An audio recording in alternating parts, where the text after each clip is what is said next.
fɛ n'o ye Peace FM ye. Ale bɛ sɔrɔ fiɲɛ tulukala min na o de ye 98 ani murumuru 8. Ni y'i kalanso la i ni an bɛ ɲɔgɔn sɔrɔ kele kɔnɔ kele min ni ale tɔgɔ de ye ko Bɛnba Mɔlɔmaw Bure. O la a bɛ kɛ kɛnɛlon tumare 18 ka taa kundon tumare 19. Tumare kelen baro de don. Baro in kɛbaga sa o de ye mɔgɔ 2 fo ka taa se mɔgɔ 4 ɲɔgɔnnaw ma. Kumala o ye setigi tiɲɛtigi Keyita ye. Mɔgɔ min bɛ lasɛnɛ an fɛ o ye Kolokoto Himotep Dumuya ye. An ka senkola o ye Cheikh ye n'o ye ne yɛrɛ burankɛ. O kɔfɛ min bɛ an bila kafa kɔgɛ kan n'o ye Maze Cɛmusi Makun ani an kɔnɔgɛnbaga n'o ye Nama Dumuya ye. Muso 2 cɛ an ka foli bɛ a ye. O la k'a fɔ halisa an bɛ magoto ɲini ka aw fɛ kɔbagaya la ka sabu kɛ ɲumɛ ko a ko ka ca. O la fɛn fɛn bɛ ka lamɛnli kɛ Mali kɔnɔ ani Mali kɔ kan an ka foli bɛ ka se aw bɛɛ lajɛlen ma. Wa fɛn fɛn bɛ ka an lajɛ kafa kɔgɛ kan Simali la ni minnu bɛna a lamɛn kɔ la an ka foli bɛ ka se olu bɛɛ lajɛlen ma. An bɛ a ka kelen mandi kɔnɔ n'o de ye Bɛnba Mɔlɔmaw Bure ye. O la o bɛ an sama ka don an ka san walan kɔnɔ KRK n'o ye kɛmɛti san walan ye o kalo 4 na an b'o de la o tile 21 san 6250 an b'o de la sisan kurukanfuga gora tɛmɛnen kɔfɛ 786 nɛnɛba tile 10 nɛnɛba tile 6 an b'o o de la. Isa Muiko 2021 an b'o o de la. O la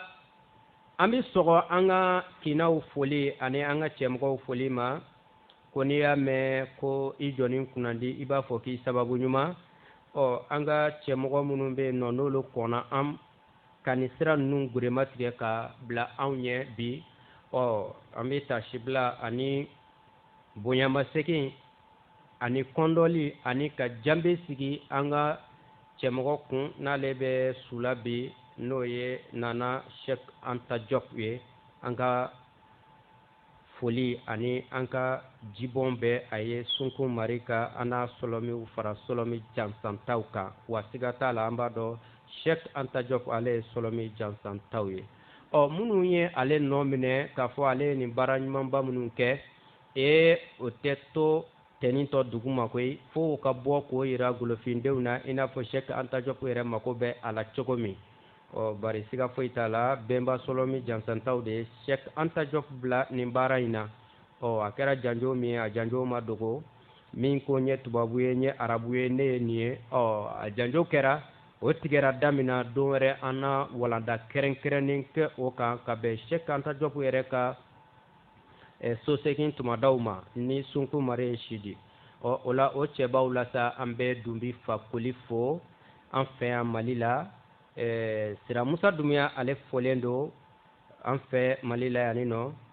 Ka taa se an ka cɛmɔgɔ ma n'o ye Baba Moribo Gindo ye Faransikaw fɛ yen. An ka donso fɔli cɛmɔgɔba ni ale ma ɲugun a yɛrɛ la a ma ɲugun a bɛnbaw ka sira la o de ye an ka ba yɔrɔ ye. An ka foli bɛ ka se ale ma donso fɔlikɛla bɛɛ tɔgɔ la. O kɔfɛ an bɛ an terun ka taa fo an ka jamana Tamba la n'o ye Bayangara. Ka Mali donso ani Golofina donso bɛɛ lajɛlen fo. An ka buretigi an ka Marshal Kolokoto buretigi Isif Toloba an ka foli bɛ a ye a n'a ka cɛdenw. An ka foli bɛ ɲɔnɔ donsow ye. An ka foli bɛ Masina donsow ye. An ka foli bɛ Naran donsow ye. fayda an ka foli bɛ tɔgɔfili donsow ye an ka foli bɛ farafinna donsow bɛɛ lajɛlen ye u ka wulikajɔ ani u ka fabadenya an ka ni donso belebele ninnu n'an y'u lajɛ an b'a ye jɔnjɔn fila t'u bolo ka yaala dɛ jɔnjɔn min b'olu bolo o ye faso ka jɔnjɔn ye wa olu b'u yɛrɛ ye fasodenya in de kɔrɔ wa u dun ni jugu min bɛ ɲɔgɔn na n'o ye diinɛ ka kɛlɛcɛw ye n'u kɔkɔrɔmadonbagaw bɛ an fɛ Bamakɔ yan nɔ kunnafoni sebagaya ta sira fɛ olu b'u yɛrɛ ye drapeau min kɔrɔ o de ye drapeau fimanba dɔ ye ka bamuru k'a la olu b'u yɛrɛ ye o drapeau de kɔrɔ siga fosi t'a la o bɛ Mali sigikan maforo wa o bɛ adamadenya yɛrɛ sigikan maforo o la an b'an ka donso ba ninnu fo ka sɔrɔ k'an ka nantigiw fo minnu ye a dɔn ko yɛrɛtigiya k'a tɛ tɛrɛmɛ i n'a fɔ an ka Kolokoto Himotep y'a fɔ cogo min a tɛ tunɔma da wa a tɛ janfa dɛ dɔnɔ ta tɛ fana o la an ka foli bɛ ka se olu ma o don wa an ye walanda bila yɔrɔ min o de tun ye mɔlɔn golofinya kɔnɔ ani mɔlɔn olu ta ye fusamantiya ye fusamantiya o lama ani sɔn ani jogo o bɛ sɛnɛfɛn jumɛn na golofinya kɔnɔ kɛnɛlon tɛmɛnen an y'o walanda de kɛ nka bi an bɛna walanda jumɛn de ta halisa laɲɔgɔnma in de don ka taga o de ye golofinya kɔnɔ bɛn bi ye anw bolo cogo di anw ka bɛnw misali olu ye si min sɔrɔ ani olu ye kundama min kɛ diinɛ min bɛ yen n'o ye chrétien ni silamɛya ye bɛn ko b'u da kɔnɔ ko bɛn diinɛ don o laman ni o pakisa kan ka ye mɔgɔ min na o ye olu yɛrɛ ye an bɛna u yɛrɛ ta u ka kow tɛmɛna cogo di u yɛrɛ ka kumaw ani u nɔw na minnu bɛ ye k'o fana ni anw fana taw tɛmɛna cogo min ko olu da ɲɔgɔn ma jɔnsa a bɛna dɔn bɛɛ cogoya fɛ ko k'a fɔ ko foronto o tɛ mɔgɔ dafarinya k'a fɔ likɔkɔ o tɛ mɔgɔ datimiya n'i ma da i nɛn kan ko yanni k'i kale i kunsigijɛ la k'i kale manden sanda kote k'i kale i nɔjɛ la o la Kolokoto Himotep an bɛ foli di ma i ka jama fo o kɔfɛ an bɛ sɔrɔ ka don walanda in kɔnɔ Kolokoto Himotep i ni sɛnɛ kɛnɛ kan an b'a nanke karamɔgɔ banfɛlɛlɛ setigi Twenty Keita an foli bɛ ni lamɛnbaga bɛɛ lajɛlen tulo b'a la nin waati ko bɛɛ ni sɛnɛ an ka kɛnɛ mandi kan n'o ye Bemba Mɔlɔmaw Gore le chemin des ancêtres méritants o boloma y'a fɔ cogoya min na siga tɛ mun na mɔgɔya sɔgɔra anw de ma anw ye diɲɛ miirindi fɔlɔ ye dɔnnina bɛɛ bɛnna kan k'a fɔ ko l'Afrique est le berceau de l'humanité berceau de la civilisation berceau des sciences donc berceau de la philosophie de la littérature de la médecine et tant d'autres voilà donc là k'a fɔ somɔgɔya anw de fɔlɔ somɔgɔyara anw de ye miirindi fɔlɔ ye danbaga tɛ se k'anw kɛ miirindi fɔlɔ ye ka tila k'anw janfa o la danbaga tɛ se ka anw kɛ miirindi fɔlɔ ye ka tila k'i yɛrɛ dogo anw na fo mɔgɔ wɛrɛw de ka n'o fɔ anw ye tuguni kɛcogo foyi de t'o la o la danbaga m'an janfa les preuves sont là n'i taara kɛmɛ tɛ pyramides lajɛ Égypte Kirimbo de pyramide n'i y'o mafilɛ ka dugukɔrɔw lajɛ ka bɔ Éthiopie ka na Soudan Éthiopie Érythrée Soudan ka na fɔ Égypte yɛrɛ ka taa région des Grands Lacs la dalabaw bɛ yɔrɔ min na ka taa yen mafilɛ Congo RDC ni Kenya Uganda ninnu yira ko sadiri dalu sɔsɔbaliw bɛ yen mun b'a yira k'a fɔ ko anw de diɲɛ miirindi somɔgɔlen fɔlɔ ye anw de fɔlɔ civilisera wa k'an de ye miirindi bɛɛ fana karamɔgɔ ye an bɛnbaw de kɛr'o ye o la o bɛnbaw ka sanwala n'o y'u ka calendrier ye o de ka kɔrɔ ni diɲɛ calendrier bɛɛ ye a sanwala in sigilen don san 1460 kun taga de kan un cycle de 1460 ans o sanwala in de bɛ san 6258 na an bɛ KRK tile 21 na donc le 6 novembre 2021 o la ka lamɛnbaga bɛɛ lajɛlen fo ayiwa ola ambe foli la se lamɛnbaga bɛɛ lajɛlen ma kɛnɛlenw tɛmɛnen yɔrɔ dɔ tun ye weleli kɛ an lamɛnbagaba dɔ don ka bɔ Dumanzana ko Amadu Keita an b'a fɔ ka Keita a tun ye ɲininkali kɛ ko kirisi tiɲɛ don ko an b'a mɛn silamɛw ka wajulukɛlaw da anw bɛnbaw ni anw bɛnbaw tiɲɛ tabagaw olu la gosiliw u b'a kumaw fɔ o la kosɛbɛ ko hali i ka jo ko i tɛ se k'a sɔn ko n'i m'a fɔ fɔlɔ ko tu ko jo n tigɛr'i la mɔgɔ ninnu kɔni olu bɛ zigi o de la bɛnbaw ko jana la ko mɔgɔ tɔnɔ t'i jugu ɲafa i b'i den de ko sisan ka pari wula fɛ k'a ta i n'a bɛ yala yala la i ni nin diinɛ mɔgɔw de mana bɛn n'u y'i ɲininka ko lasi ko kolokoto Imhotep i den nin ye den de ye n'i ko ko awɔ u b'a fɔ k'i den tɛ n'i ko munna ne den tɛ o ko Ala ko k'i den tɛ k'Ala bɔra ka wa ye jugu sisan n'i ko ne den tɛ wa i kafiri i bana Ala tama bon mɔgɔ ninnu bɛ ten de wa ko n'i ma sɔn o ma k'i ye nɔgɔ de e ma ɲi dugukolo kan e yɛrɛ de den don dɛ kapi u dara don min u ma deli k'a ye don fɔlɔ n'u y'a ye u bɛ sɔsɔ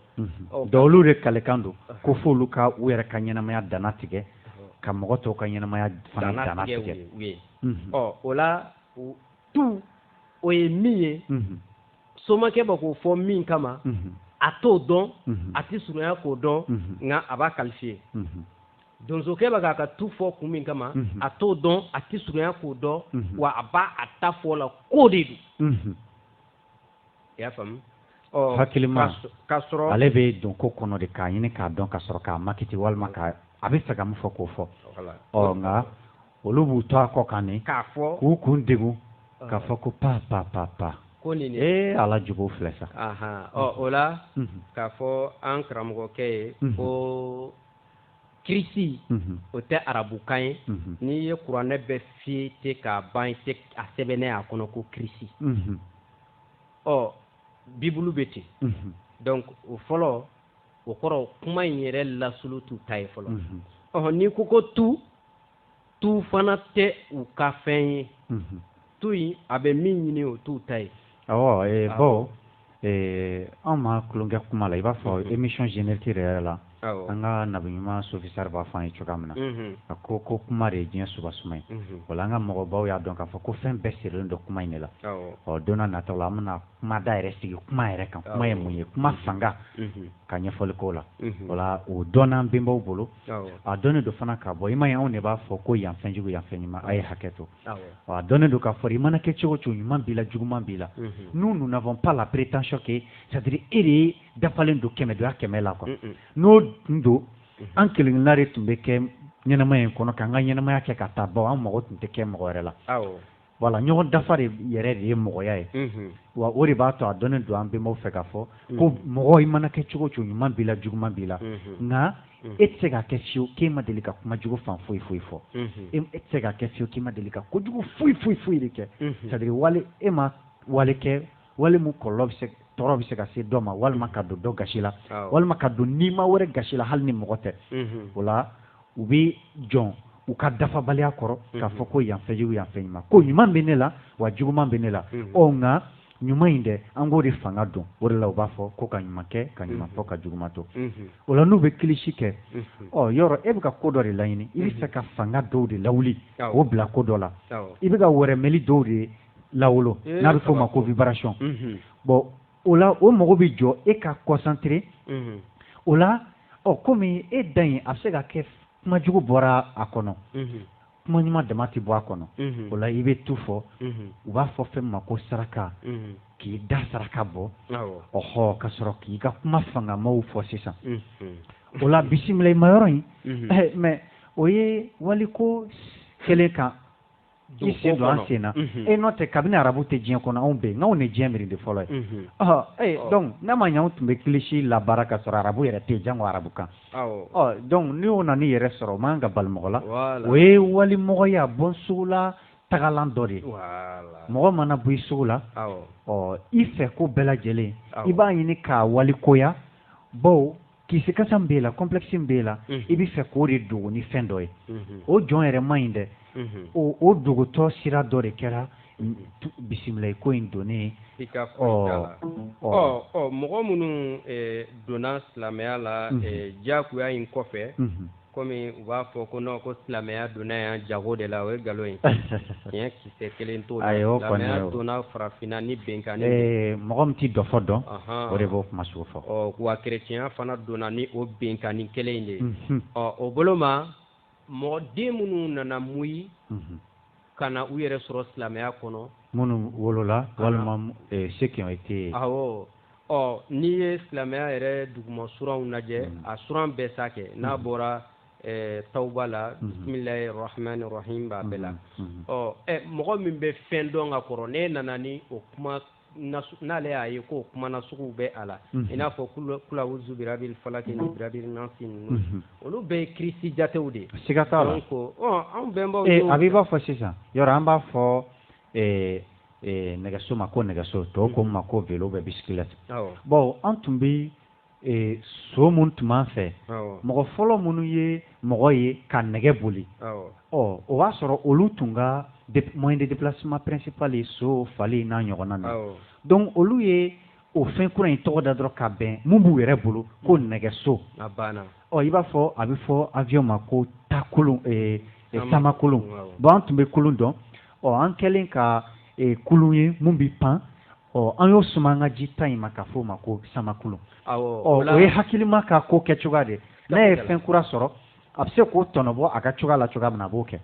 tuma kana taa an b'a fɔ an balimakɛ dɔrɔn ko kirisi bɛ fɔ kirisi bɛ yen a caman ba a b'an kɔnɔ bisimilayi t'a la ne ko ala ne ko a kira o t'a la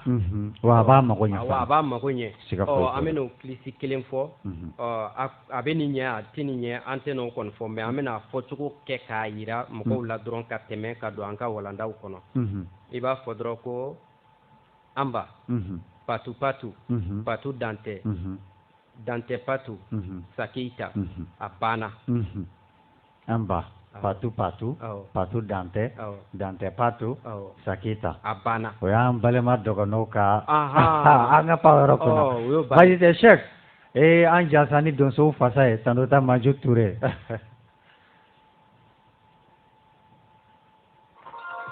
ma kelen danbaga kelen sebaga kelen faama donsoya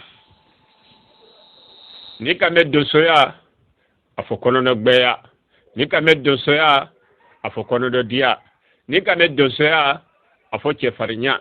ni ka mɛn donsoya a fɔ tilenbaateya ni ka mɛn donsoya a fɔ tuɲafolaya ni ka mɛn donsoya a fɔ lɔnnikɛlaya ni ka mɛn donsoya a fɔ ko faso ma karabahaya ni ka mɛn donsoya a fɔ ko faso kanobahaya ni ka mɛn ko donsoya a fɔ ko yɛrɛdibahaya faso kama wala ye donsoya ye ni ne ye donsoya ye n ko donsoya fɛlɛ nin ye donsoya n'i ma bɛn donso kan n'i ma baha donso ma donso tɛ si ma ayi a tɛ si ma nka n'i bahala donso ma ni e yɛrɛ nana bɛn donso kan donso b'a yirila ko ale fana bɛ yan nin ne ye donsoya ye dɛ nin ne ye donsoya ye a kana kow ɲagami an balima mɛnw bɛ n'o de ka ko kunnafoni jugu cɛri k'o la donso la o t'a kalama o bɛ kan k'o yɛrɛ le mako sa mɛnw ko kunnafoni jugu ni cɛri donsow kama ka donsow défini k'o kɛ bandiw ye k'o kɛ mɔgɔfagalaw ye n balimacɛ ne ko ne balimacɛ ne gulifindɲɔgɔn a dabila segin ko joona joona n'o tɛ i bɛna ku tigɛ k'a sɔrɔ i ma misi faga nka i bɛna ku tigɛ k'a sɔrɔ i ma misi faga i ma saga faga i ma ba faga siga t'a la a dabila dɛ a dabila kankɛya mɛn ye an bɛɛ lajɛlen yɛlɛma k'an kɛ nkalon dɛmɛbaga ye kankɛya mɛn ye an bɛɛ lajɛlen yɛlɛma k'an kɛ tiɲɛni dɛmɛbaga ye kankɛya mɛn ye an yɛlɛma k'an bɛɛ lajɛlen kɛ ɲɔgɔn jugu ye kankɛya mɛn ye an yɛlɛma k'an bɛɛ lajɛlen kɛ ɲɔgɔn janfabagaw ye kankɛya mɛn ye anw yɛlɛma k'an bɛɛ lajɛlen kɛ ɲɔgɔn tatiɲɛbagaw ye kanke menya aw yelema ka aw ke nyohon korofo bahawiye donsoya to kanke ya kono balmache donsoya to kanke ya kono ngo adamandila mo membe kanke iblala adamandi wolula wa men fana be kanka ka ke adamandila adamandila ngo adamandila ikorosi ka sababu ke donso nun ni ambemba le be nyon ve donso nun ni damba le be nyon ve donso nun ni tunya le be nyon bulu donso nun ni tili le be nyon na donso nun ni loni le be nyon na ni chefarinya le be nyon bulu balbaje atabla aywa ambe la membre bela jelen fo e amanga mande muri korofo tanunta manju ture amba fo gwen ko judala o ni mande muru ye seginaw ko ina fo an mande masaw an fana segina ko cogomi wati temene kono e an gulo fina bla freke min kono siga fo itala amena segan ko ka gulo fina bo o freke in kono o wamba yini mande muri bela jelen fe uka segi uko tin sa nyone uka bunya fo itala foka uka jamana ci ka di wali mogoma siga tola ula ambe afo fo gben ko jidala o be ambla ka dun anga bi kuma kun kono bari on fe anino samana munu nalen ko ni ya jetemine di wo foli de la mogo da wagalen do ku kono mogo shi maseka aja soro ko ngaki ka oluba foli minge ko dide iko odi negi ke jaye inen kan ka soro di ere madai inen kan do ika foki wasara diduna ka soro diti ne ka ayiba fo mogo mba fo ko ji wala ko o kɔrɔ de ye ko e mina k'i fa o b'i ka minɛ o jagoya n'ale ko ji fo e ka girinte awɔ diinɛ ninnu b'o de fɔ an ye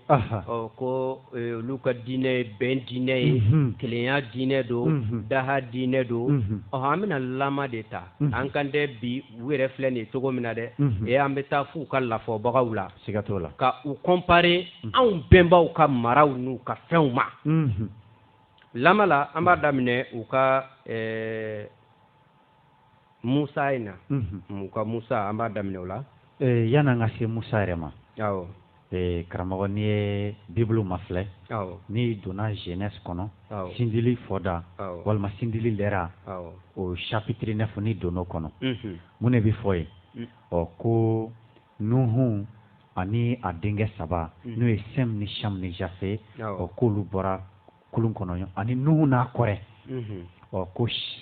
Sham ale den Kanan ye mais mun kɛra Nuhu de ye vin foro sɛnɛ ka vin sɛnɛ o foro ka vin bɔ k'i milo k'i su fɔ ka bɔ a hakili kan a bɛ fɔ de ma an ka kan na ko miloli Nuhu milolen kɔ ko Sham mun ye Kanan fa ye ko Sham ne ye Nuhu ne ye milola k'i da ka bugu kɔnɔ fɔ k'a langolo bɔ ko Sham ne y'o langolo ka taa balimakɛ tɔ 2 wele k'o taara balimakɛ Sem ni Jafe wele k'olu ma sɔn ka Nuhu lajɛ dɛ k'olu ye fini bila u kan na ko ka don u kɔ kan ko ka Nuhu sutura ko Nuhu kununen ka bɔ sunɔgɔ la ko o fɔra Nuhu ye donc o ma bɛn a ma fiyewu Nuhu ni ye silamɛw ni kerecɛnw ka kira dɔ de ye tan a ye jumɛn de fɔ a ko maudit soit Canaan qu'il soit l'esclave des esclaves de ses frères ko danga bɛ Canaan ye Canaan m'a ye dɛ Canaan fa o de y'a langolo filɛ ko nka ko komi ko Ala tun dugara Nuhu den n'u ye kaban danga t'olu minɛ olu bilenden don kɔfɛ danga o bili bi bin o den de kan sisan ko bi kɛ o balimaw ka jɔn ye i y'a ye cogo di i ye farafarali ye donc ninnu ka diinɛ sigira jɔn u ka kira fɔlɔ u ka prophète fɔlɔ u bɛ kira 313 fɔ hali n'a sɔrɔ u bɛɛ dɔnnen tɛ o o fɔlɔ de ye nin ye tan u bɛ na ɲuman 100 ni 24 min fɔ ɔhɔ Adama ni Idirisa ninnu kɔ o Nuhu de filɛ a ye Kanani de danga tan o mun ma fɛn min o ma bɔn k'o bɛ kɛ a balimaw ka jɔn olu fana ka jɔn ye ɔhɔ a bɛ tila ka segin a kan tuguni béni soit l'Éternel Dieu de Sem et que Canaan soit leur esclave ko hinbaga ko duga bɛ hinbaga ye ko Sem mari walima Sem ka ala ko Canaan ka kɛ u ka jɔn ye ye farafarali ye n'i ye o bibulu kelen ma filɛ i bɛna sama ka se Yakuba ka kiriya sɔrɔ cogo ma yɔrɔ ale y'a ka kiriya sɔrɔ bandiya de la imposture o de kama n'i ye mɔgɔ sɛbɛya classement kɛ diɲɛ kɔnɔ c'est à dire kuranɛ kira ni bibulu kira ninnu olu ti hali classement dernier sɔrɔ quoi c'est à dire a bɛ fɔ minnu ma minnu bɛ disqualifié d'office aw k'aw jɔ kɛrɛfɛ lama la mais Alisa c'est à dire ninnu ka tariku k'a ɲɛfɔ dɔrɔn an k'a ye ko u b'a ka bɛn min fɔ n'o y'a sɔrɔ o bɛ a kɔnɔ an ka a ɲɛfɔ u yɛrɛ ta ɲɛfɔcogo la kelen ni u ka diinɛ in nana peuple o peuple la a bɛ peuple tila fila ye kelen ye u yɛrɛ ka ala a ye sitanɛ min dilan pour que k'ale conquérir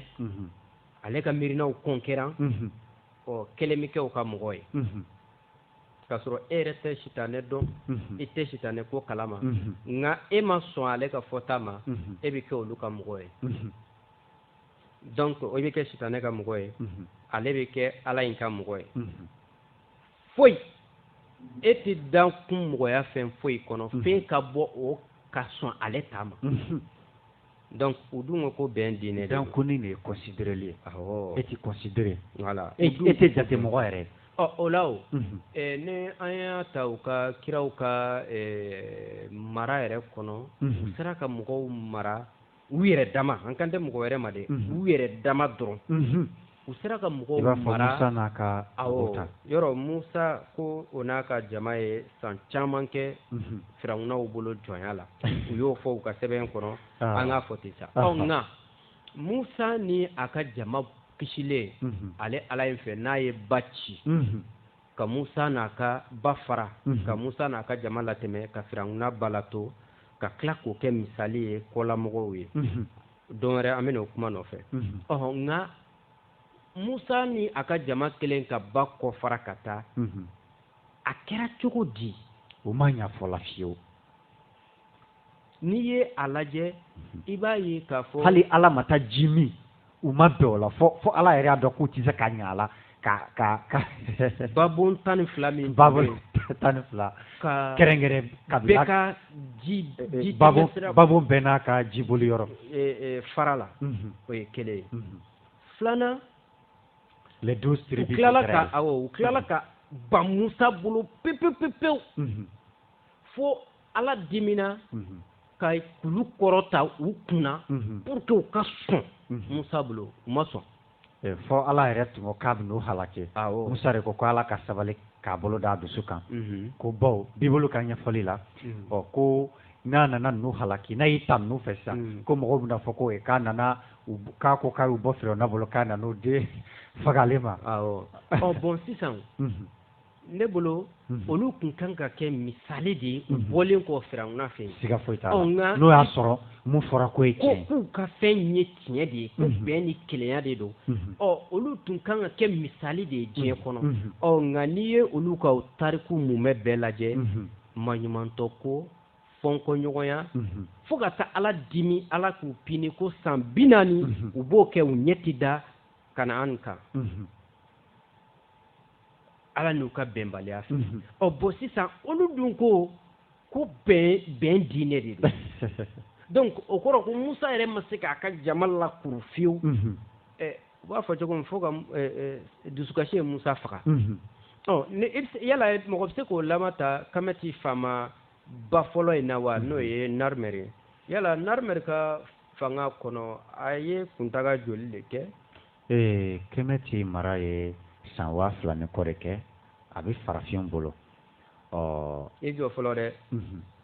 k'a daminɛ san 100 la k'a daminɛ awɔ san 100 san 3000 awɔ n kame 3000 in daminɛ an ka kɛ 100 in awɔ ka t'o se san fo k'o se san 2000 ni kɔ ma famala yɛrɛ kurufa yɛrɛ fédération kamiti yɛrɛ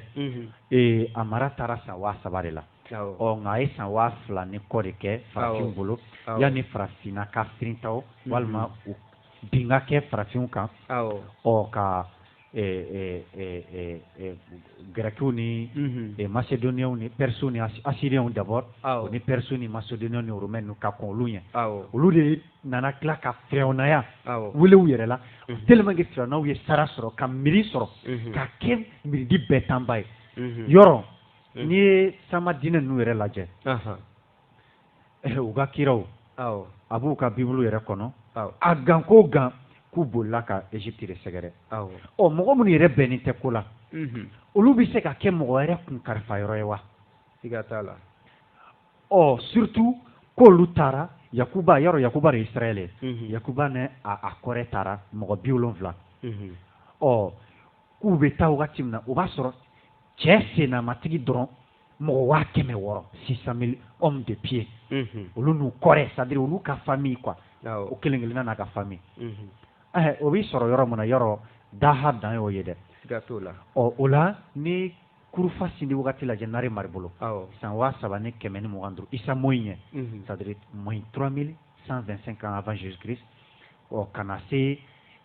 nare mari ka mara kuntaga ma ka na se kɛmɛti fama tɔw ma dynastie fama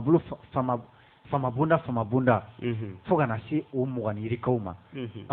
i b'a dɔn k'a fɔ ko kɛmɛti ka tun sigilen don bɛɛ ni keleya de kan o de kama ni matika kurundu ma filɛ an bɛnba kamitiw ye mun fɔ an ye matika kurundu kɔnɔ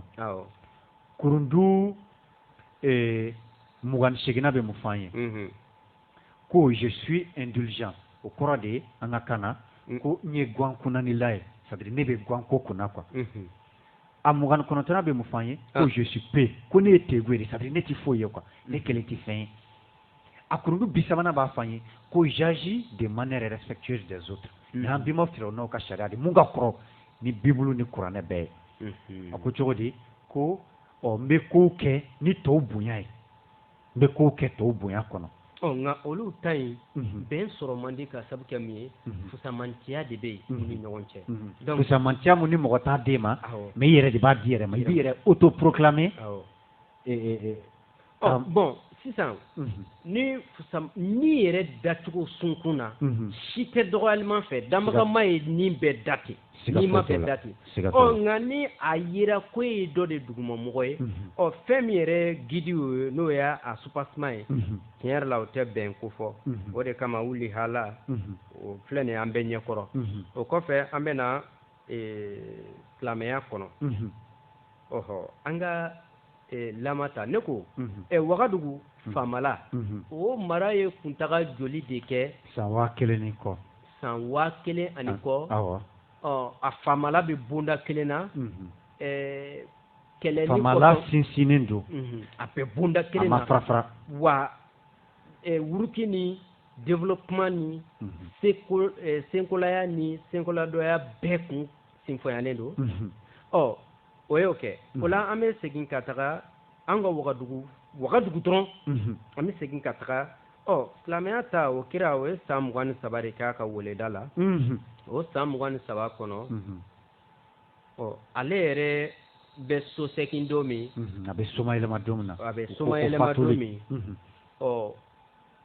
silamɛya gafew ni silamɛya yɛrɛ littérature kɔnɔ melekuyaw kɔnɔ o kɛra wɔyɔba ani futinɛba wele dan mankan dan ko mun nana ni bɛn ne ko a fɔ olu de tun man ka kɛ misali ye ka mɔgɔ tɔw k'a ye nka n'i tagara kuranɛ fɔda 8nan kɔnɔ kɛlɛtɔnɔ consort nous fɔda bulletin de guerre n'i tagara o kɔnɔ kuma o min kɛra kira fatulen kɔfɛ i b'a a nɔ ye depuis yen nɔ bari a fɔlen don yen nɔ ko yala aw bɛ sɔn ka ala janfa ka kira janfa a n'a ka layidu wa depuis yen a yera ale yɛrɛ ma se ka ninnu fara ɲɔgɔn kan ka kɛlɛya ni misali yira diɲɛ mɔgɔ la fɔlɔ nka o bɛɛ la a bɛ ka fɔ an ye ko bɛn diinɛ don o la n'i ye jateminɛ kɛ n'i ye a tagabolo ninnu lajɛ yɔrɔ kerecɛnya yɛrɛ kɔnɔ kabini judaïsme yɛrɛ yahudiya yɛrɛ kɔnɔ masa solomana salen masala tilara fila ka kɛ royaume de Juda ni royaume d'Israël n'i ye a ma filɛ 1054 a fɔ ma ko le grand schisme o kɛra 1054 na ka église de Rome ni église de Constantinople fara empire romain tanba fila k'o ci protestantisme ni orthodoxie k'o ka bɔ kɔnɔ fo ka na kɛ en 1529 avec Martin Luther King ka protestantisme fana b'o kɔnɔ fo ka na kɛ bibi na sa an ka taa de dɔn fɛn min ye bɛn et puis danbagama ko de ko kuranɛ suratul Isra o aya 9 ne ma fili a bɛ yen nɔ k'ale ala ka kumaw ale de y'a latangabaga ye a ma kuma kelen fɔ dɛ nka kumaw ne de y'o latangabaga ye a bɛ yen fana ko ale de ye diinɛ in golubaga ye wa ale de y'a lakɔlɔsibaga ye donc n'i bɛ fɛn min golu e de b'a contrôler mɔgɔ wɛrɛ tɛna se ka n'o ta otage la k'o tiɲɛ fiyewu nka bi olu yɛrɛ lajɛ cogo di nka komi an bɛ ɲini kana don nɛgɛjurutigiw ka fɛn na an bɛ u ka ala ka kuma dɔ lakale kuranɛ kɔnɔ n'o ye suratul hudu aya 118 u ka ala ko cogo di ye komi u b'an da la ko bɛn diinɛ de don ko kɛlɛya diinɛ don u yɛrɛ bɛ ka min da ɲɔgɔn kan an bɛɛ ɲɛ b'a la siga t'o la wa siga foyi t'a la minnu u yɛrɛ ye an ka jamana jɔnjɔn kɔrɔ an ka jamana sariya sun kɔrɔ a n'a jɔnjɔn kɔrɔ o ye olu de ye u kɛlen don ka marifa ta ko f'u k'an ka jamana lajɔnya k'a di mɔgɔ wɛrɛw ma u ka ala ko cogo di ko n'a tun ye ale ja k'a tun bɛ mɔgɔw kɛ manton kelen ye ko nka ko ale m'a kɛ ten dɛ ko a y'u da fɔɲɔgɔn kɔ de la u b'a tafsiri ko fɔɲɔgɔn kɔ ko de ye e maraka ye nin ye arabu ye nin ye u b'a tafsiri ten nka i bɛ na jigin ka na 19 na k'o kalan a bɛna fɔ yen nɔ k'a yir'i la ko arabu ko ni siya ko tɛ dɛ ko ale y'o kɛ kun jumɛn de la ko bari k'ale ala ka kuma tɛ ma falen k'ale y'a kale ko fo ale ka mɔgɔ ni wɔkulɔ kɛ ka jare bɛ fa donc ni mɔgɔw bɛnna ale ka kalenkan in bɛna bɔ a ma donc ale y'i kale donc a b'a k'o de fɔ kira in ye ka n'i yɛrɛ tɔɔrɔ yɔrɔ wɛrɛ la a b'a fɔ kira ye k'i bɛ k'i yɛrɛ suratul shura a b'a fɔ kira ye o daminɛ na la consultation ko e bɛ k'i yɛrɛ tɔɔrɔ k'i yɛrɛ ni tiɲɛ ko munna ko mɔgɔw ta k'i lamɛn ayi ko ale de bɛ mɔgɔ kana min y'a ja a bɛ mɔgɔ lafili min y'a ja wa n'i tagara sura 10 fana na o aya 100 a bɛ yen nɔ ko a ma kɛ fiyewu n'i ma si ye k'a kɛ dɛngɛniyabaga ye a yɛrɛ ma n'ale ma jɛ a dun fɔlen don an ye ko miirina in y'ale de ta ye ale bɛ fɛ a ka jɔnw ka don o da fɛ munna a tɛ jɛn a ka jɔnw ka don o da fɛ o de kama a silamɛya la kalifa si ma sigi fo ye k'a sɔrɔ e ye dankari tɔw la de ka to si la sa de ka sɔrɔ k'i coko o tilal'o bingani na o sɔrɔla ka bingani daminɛ mirindi tɔw kan o b'a sɔrɔ binganna mun ye sira tɔw la fagali la olu y'u organiser ka taa bi tɔw kan don na natɔ la an bɛna dɔ fɔ o dɔ fɔlɔ silamɛya kalifa y'a yɛlɛma cogo an bɛ taa nɛgɛjurutigiw ta fan fɛ nka ala an ka da manden masaya masa yala o masaya in o ye san joli ɲɔgɔnna kɛ i b'o san fɔ dɔrɔn an bɛ taa telefɔnitigiw fɛ o ye san 400 ni kɔ de kɛ masarenw bɛ masaya la an bɛ tɛmɛ diinɛ foyi ma se k'o kɛ bɛn ni kɛlɛya kɔnɔ o la an bɛ taa nɛgɛjurutigiw ta fan fɛ ni mɔgɔ min bɛ fɛ k'i kara don baro la sa k'i da don baro la ani a ka jɛ ka baro in kɛ o de ye 20 10 tan ani seegin 65 n'i ye weleli k'o la an bɛ ɲɔgɔn sɔrɔ 74 ani 4 80 ani 7 40 ani 8 62 ni min ye weleli kɛ o la baro in 20 20 18 65 20 20 18 65 20 20 18 65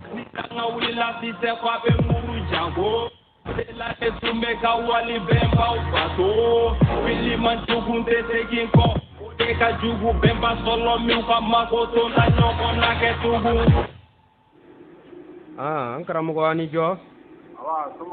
tɔɔrɔ t'u la ayiwa tɔgɔ duman jamu duman tuma tɛ yen nɔ i k'i kan kɔrɔta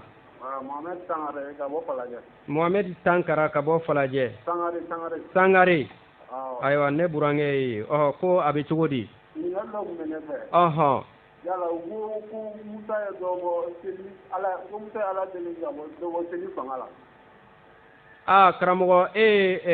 émission lamɛn kɔni awɔ n bɛ fɛ ka ɲini o ɲininkali de kɛ seli ko ta fanfɛla la don min na n'an donna walanda kɔnɔ an b'o kuma kɛ an ko nba ayiwa halisa weleli bɛ se ka kɛ fana 74 87 48 62 74 87 48 62 74 87 48 62 ayiwa an karamɔgɔ ni jɔ allo an karamɔgɔ an tulo b'i la allo ne tulo t'aw la an dun tulo b'i la dɛ i kan kɔrɔtan ok n b'a fɔ ten awɔ an tulo b'i la k'aw fo k'aw kulonjɛ ko dan t'aw la dan bɛ sola dan ti ɲɛnama na ni an ka baba Moribo yan an bolo b'an kɔ ye ayiwa ne tun bɛ fɛ ka misali min di dama min di min b'a jira k'a fɔ ko bɛn waliyalen don anw ka mirindi kɔnɔ ka sabati k'a banba o ye jamuko ye i bɛna ye n'i ye jamu ta jamu bɛ yen jamu dɔ bɛ bɔ dɔ kɔnɔ ka dɔ b'o kɔnɔ ka dɔ b'o kɔnɔ ka dɔ b'o kɔnɔ ka dɔ b'o kɔnɔ jamu minnu bɛ bɔ ɲɔgɔn kɔnɔ jagoya bɛn bɛ sigi aw ni ɲɔgɔn cɛ balimaya bɛ sigi aw ni ɲɔgɔn cɛ siga foyi t'a la o jamu ninnu fana a bɛna ye sinankunya ni kanimɛɲɔgɔnyaw kanamaɲɔgɔnyaw o sigira jamu ni ɲɔgɔn cɛ o sigira siyaw ni ɲɔgɔn cɛ siga foyi tɛ a la a tulo bɛ na awɔ an tulo b'i la voilà donc jamu kelen ani jamu minnu bɔra ɲɔgɔn na olu bɛ ɲɔgɔn bolo mɔgɔya kɔnɔ cogo min donc i bɛna ye jamu fana an bɛnbaw ye dilanni kɛ voilà ne ka bɛn ni sinankunya ye ne ka bɛn ni kanamaɲɔgɔnya ye ne ka bɛn ni teriya siraw ye donc ninnu ye kɛra fɛn dilanlenw ye anw bɛ se ka an ka bɛn min bɛ anw ni ɲɔgɔn cɛ an ka mirindiw kɔnɔ anw bɛ se ka nin kɛ prévu ye tigiya ye min b'a jira k'a fɔ anw bɛn kɔni ka surun anw na ka tɛmɛ ninnu kan ninnu dun fɛn jamu ko tɛ yen i b'i fa tɔgɔ de ta e den fana bɛ tɔgɔ de ta ainsi de suite donc nin ye danfaraba de ye mirinti fila ni ɲɔgɔn cɛ ka bɛn ni silamɛw minnu arabuw parce que silamɛya b'a minɛ arabuya de la donc arabuya ni an ti cogo kelen na ne tun bɛ fɛ ka min fɔ o ye nin ye a diyara an ye Kina ka fɔ bɛ ne ko i ni ko ayiwa an bɛ mɔgɔ kelen ta Bamakɔ yan nɔ ka segin kumabɔn kɔnɔ ayiwa an karamɔgɔ i ni jɔ an b'a n'u la tɔgɔ duman jamu duman ka bɔ min Mamadi Danbɛlɛ Bangoni Jangɛnɛbugu Mamadi Danbɛlɛ Bangoni Jangɛnɛbugu ayiwa an tulo b'i la ne ta ye foli ye foli diyara an ye an ni daba ma fɛ a k'aw dɛmɛ aw ka baara la k'a kɛ ten ka minɛ d'o ma voilà mais ne mago bɛ min na dɔɔnin a bɛ kan ka fɛn minnu di tan nɔ awɔ calendrier ni fɛn ninnu e t'a sɛbɛnnenw bɛ sɔrɔ don dɔ la awɔ a sɛbɛnnen de b'an bolo sɛbɛnnen b'aw bolo awɔ ok aw caw ni baara aba ayiwa an bɛ mɔgɔ kelen ta komi ale ta ye foli ye k'a sɔrɔ ka a kuru yen nɔ ayiwa karamɔgɔ ni jɔ wari baasi t'aw la basi foyi t'an na i yɛrɛ dun allo an kulo b'i la tɔgɔ duman jamu duman ka bɔ min anw ye ayiwa an bɛ tɛmɛ tuma gunna ka ban an bɛ kamɛtiw ka émission ba de kɔnɔ ni o émission de ye ko bɛnbaw mɔlɔma geren le chemin des ancêtres méritants. ayiwa Kolokoto Imhotep i bɛ se ka foli di lamɛnbagaw ani welelibagaw ma ka i ka fɛrɛtɛ di ani n'i bɛ walawalali min di tuma kɔni gunna ka ban tɔ ye misɛn wɔɔrɔ ye. An bɛ folikɛlaw fo ka lamɛnbaga bɛɛ lajɛlen fo an ka kina ye yɔrɔ dɔ soulever an bɛ fɛ ka dakura damadɔ fo yɔrɔ ka sɔrɔ ka bɔ kuma kɔnɔ o ye an fɛ jamuko dabɔra laɲini min kama yɔrɔ n'i ye jateminɛ yɛrɛ kɛ kurukanfuga kurundu n'i y'a ta k'a lajɛ a kurundu n'o ye kurukanfuga sariya 130 dɔɔnin na i bɛn'a ye sariya kɛrɛnkɛrɛnnen bɛ yen yɛrɛ dunanw kama fo k'a fɔ ko dunan jatigi ko dunan dantigɛbali ko ye suro ye dunan tigitan o ye tigitan ye o bɛɛ ye mɔgɔlandiya sira de ça c'est de l'humanisme bon ni diinɛ tun nana fɛ d'abord dunan fana bɛ bɔ ka sɔrɔ a ma se dunan bon bɛ ka sɔrɔ dunan ma se wa ni dunan nana i bɛ taa dunan dantigɛ de k'a jira sotigi walima kintigi bɛ dugutigi la ɔhɔ o la a bɛ kɛ dunan ye bɛɛ ta ye bɛɛ de bɛ jɛ ka dunan fana o kɔrɔ tɛ k'e dɛsɛlen don a kɔrɔ nka k'a jira dunan na k'a fɔ ko mɔgɔya de bɛ anw fɛ yan i ni sɛnɛ i mɔgɔ ɲɔgɔn cɛ la an bɛnbaw y'o sariya ta u ma farafinko fɔlɔ u ma arabuko fɔlɔ u ma pereperelatigɛ u ko de ko mɔgɔ dunan